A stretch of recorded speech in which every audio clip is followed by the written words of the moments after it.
Bonjour et bienvenue sur la chaîne Elle Livre, j'espère que tout le monde va bien. Aujourd'hui, je vais vous présenter le premier tome de la série Les Royaumes de Feu. C'est Tweety Sutherland qui l'a écrit et il a été édité par Gallimard Jeunesse. Tout au long du premier tome, on est dans la tête d'Argyle. Il est enfermé dans une grotte au fin fond du Royaume du Ciel avec Gloria, Sunny, Comet et Tsunami. Ils sont tous enfermés ensemble depuis toujours pour réaliser une prophétie. Ils doivent arrêter la guerre qui gronde sur Pyrrhia depuis plus de 20 ans. La prophétie dit qu'ils vont devoir choisir entre les 3 princesses du Royaume de Sable qui va devenir la reine. Depuis la mort d'Oasis, l'ancienne reine du Royaume de Sable, les alliés se sont faits et la guerre éclate à tout moment.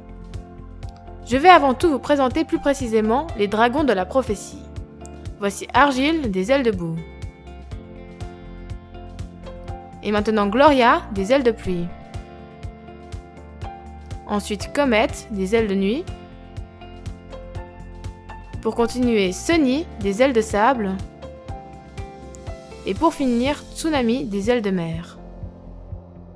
Avant de continuer sur l'histoire et le monde de Pyrrhia, je vous annonce juste qu'il y a une BD sur les royaumes de feu. Donc, reprenons. Nous sommes dans un monde imaginaire qui s'appelle Pyrrhia. C'est un monde de dragons.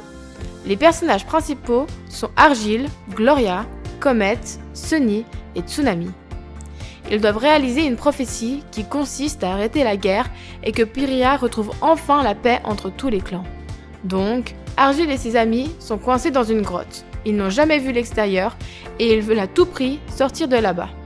Ils ont 3 gardiens qui leur donnent des cours sur Pyrrhia, sur les différences entre les clans et aussi à se battre et plein d'autres choses. Leurs gardiens sont Dune, une aile de sable, Cresserelle, une aile du ciel, et Palme, un aile de mer. Ils font tous partie des Serfs de la Paix, un groupe qui est pour la paix. Cresserelle est la gardienne la plus méchante et elle n'a aucune pitié pour les dragonnets du destin. Si jamais, les dragonnets du destin sont Argyle, Gloria, Comet, Sunny et Tsunami. Gloria étant une aile de pluie, elle n'était pas censée faire partie de la prophétie. Ça aurait dû être un aile du ciel. Mais la reine Scarlett a tué tous les œufs qui allaient naître la nuit la plus claire. Les dragonnets du destin sont nés la nuit la plus claire, 20 ans après que la guerre ait éclaté. Argyle va plonger dans l'eau pour trouver une sortie et il va être rejoint par Tsunami. Ils vont tout d'abord voler un petit coup dans les airs et regarder les environs, puis ils vont voir un charognard. Un charognard, c'est en gros un humain qui vole des objets brillants. Argyle et Tsunami vont récupérer le butin du charognard et le laisser en vie. Mais un bijou appartient à la reine Scarlett du Royaume du Ciel. Ils vont la croiser sur son territoire. C'est à ce moment-là qu'ils vont comprendre que les dragonnets du destin vivent depuis toujours sur les terres du Royaume du Ciel. Scarlett n'est pas contente et Tsunami et Argyle vont réussir à s'échapper. Puis, ils cherchent du regard le feu que leurs amis avaient prévu de faire pour les retrouver.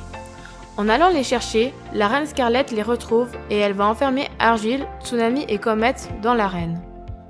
Pour Sunny, elle va devenir une pièce dans la collection d'objets bizarres de Fournaise, une des princesses du Royaume du Sable et l'alliée du Royaume du Ciel.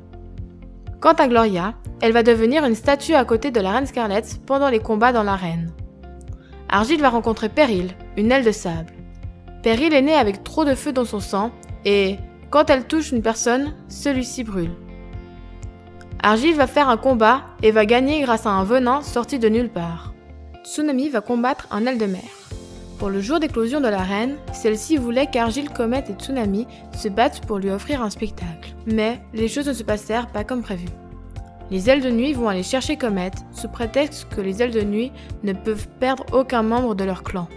Péril va vouloir plaider la cause de sa mère en battant un dragon du choix de la reine. La reine va choisir Argyle. La mère de Péril n'est autre que Cresserelle. Mais avant que le combat commence, Gloria crache sur la reine Scarlett du même venin qu'elle avait lancé l'autre fois pour sauver Argyle. C'est un des pouvoirs secrets des ailes de pluie.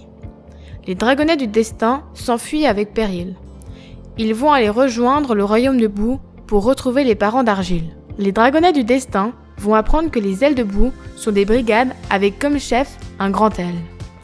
Le grand aile est le premier à être né. Argyle va rencontrer ses frères et sœurs et découvrir qu'il était censé être le grand aile de sa portée. Dans l'épilogue, on voit que l'oracle, un aile de nuit, parle avec Fièvre, une des princesses du royaume de sable. L'oracle dit à Fièvre que les Ailes de Nuit ont décidé de la choisir elle et que Comet doit influencer les dragonnets du destin pour choisir Fièvre comme reine. En échange, l'oracle demande à Fièvre de tuer les 3 gardiens qui devaient protéger et éduquer les dragonnets du destin. Le livre se finit par Fièvre qui tue Cresserelle. Voilà, j'espère que mon résumé vous aura plu. N'hésitez pas à laisser un commentaire. À bientôt!